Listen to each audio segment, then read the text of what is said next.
থামাবে না মানে ভুল যে যেরকম আমরা একটু ভয় ভয় পাইছিলাম তারপরে নোনা জল আর খরাভরা মাটি, যেখানে একসময় ফসল ফলানোই ছিল দুঃসাধ্য, সেখানেই এখন দিগন্ত জোড়া হলুদে ভরে উঠেছে মাঠ।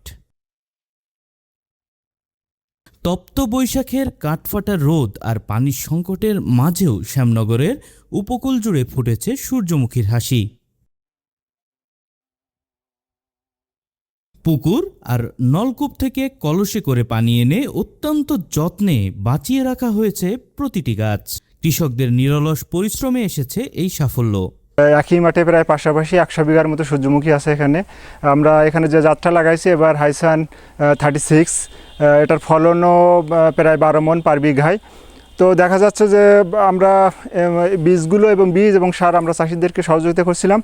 গতবারে এই মাঠে আমরা সর্বমোট প্রায় 40 বিঘার মতো সূর্যমুখী হয়েছিল। এবার চাষিদের আগ্রহ দেখে এবং আমাদের মাননীয় অতিরিক্ত পরিচালক কৃষিবিদ মোহাম্মদ রফিকুল স্যারের অতিরিক্ত একটা বরাদ দেয়, আমি এবছর প্রায় এই ভুরুলিয়া ইউনিয়নে 160 বিঘার মতো সূর্যমুখী লাগাতে পেরেছি। তো সবচেয়ে আশার বিষয় হলো এটাতে প্রথমে যখন চারা ফুটানো হয় সেটা থেকে দেখা যায় যে মিষ্টি পানি দিয়ে চারা ফুটানো যায়, পরে যে পানিটা থাকে একেবারে লবণ শ্যালোর পানি, সেটা দিয়ে আমরা সেচ দেই। আমরা এই সিরাজপুর গ্রামের কৃষক শ্রমিকেরা মিলে যে এর আগে যেসব শাকসবজি বা ধান, সূর্যমুখী ইত্যাদি চাষ করতাম, তার চেয়ে এখন বর্তমানে দেখছি সব ফসলের তুলনায় এই সূর্যমুখীর ফসলটা উন্নত মানের এবং এতে আমরা অর্থ করি অনেক আয় উন্নতির পথে চলে গেছি। এতে আমাদের সংসারের উন্নতি তথা সব দিক থেকে উন্নতি।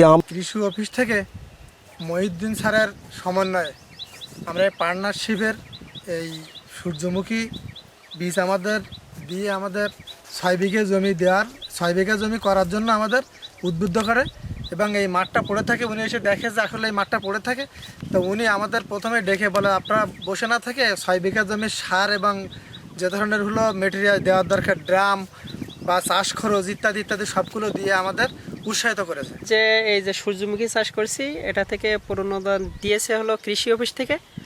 আর এই অঞ্চলে পৌষ মাসে ধান কাটার পর থেকে তেমন কিছু চাষ হয় না, কারণ এই এলাকার পানি হালকা লবণাক্ত। এই হালকা লবণাক্ততে এই সূর্যমুখী চাষটা অনেক লাভজনক চাষ। এটা দেখা যাচ্ছে বিঘা প্রতি যা হয় তাতে হিসাব করে খরচ খরচা বাদ দিয়ে প্রায় 20 থেকে 22 হাজার টাকার মতো প্রফিট থাকে। উপকূলের এই চাষে নতুন করে যুক্ত হয়েছেন নারী কৃষকরাও। তাদের হাত ধরেই এগোচ্ছে সূর্যমুখীর এই নীরব বিপ্লব। কৃষি অফিসেরটা এই জায়গাটা পড়ে থাকতো, তা কৃষি অফিসেরটা আমরা দানা পাইছি, সার পাইছি। এই সূর্যমুখী 3 বিঘা জায়গা লাগাইছি, খুব সুন্দর হয়েছে। আগামী বছর আমরা 20 বিঘা জমি লাগাবো। কৃষকদের পাশে ছিল উপজেলা কৃষি অফিস। বীজ, সার, আধুনিক চাষ পদ্ধতি সব ধরনের সহায়তাই দেওয়া হয়েছে। ইউনিয়নের উপসহকারী কৃষি অফিসার। গত বছর এই মাঠটায় আমি 2-3 জন চাষিরে অল্প পরিমাণ সূর্যমুখীর বীজ দিয়েছিলাম।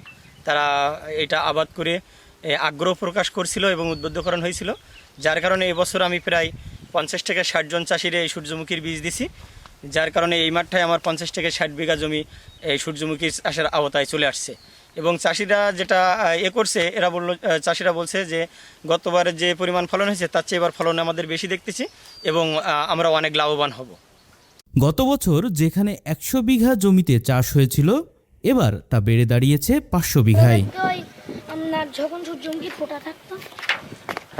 জি, আমরা যে মাঠটাতে দাঁড়িয়ে আছি এটা ভুরুলিয়া ইউনিয়নের সিরাজপুর ব্লকের একটা মাঠ। এখানে প্রায় পাশাপাশি জমিতে প্রায় 40 বিঘা জমিতে সূর্যমুখীর আবাদ হয়েছে। এছাড়া ভুরুলিয়া ইউনিয়নের সর্বমোট মিলে 160 বিঘা জমিতে আমরা সূর্যমুখীর আবাদ সম্প্রসারণ করতে পেরেছি। সব ইউনিয়ন মিলিয়ে শ্যামনগর উপজেলায় প্রায় 500 বিঘা জমিতে আমরা সূর্যমুখীর আবাদ করেছি, যেটা বিগত বছরের তুলনায় প্রায় 400 বিঘা জমিতে আমরা এবার বৃদ্ধি করতে পেরেছি, যেটা 4 গুণ বেশি।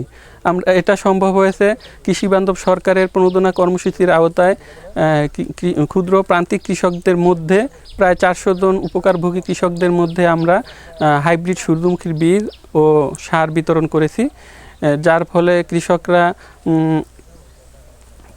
সূর্যমুখীর আবাদ সম্প্রসারণ করতে পেরেছে। আমাদের 1 বিঘা সূর্যমুখী জমিতে উৎপাদন খরচ এবং অন্যান্য কিছু বাদ দিয়ে কৃষকের প্রায় 30,000 টাকা লাভ থাকে। এছাড়া কৃষক যদি এটা সূর্যমুখীটা না নিয়ে তেল উৎপাদন করে বিক্রি করে তাহলে আমরা দেখেছি এই লাভটা দ্বিগুণ হয়ে যায়। কৃষি বিভাগের হিসাবে বিঘা প্রতি 8 থেকে 10,000 টাকা খরচে লাভ হচ্ছে 25 থেকে 30,000 টাকা।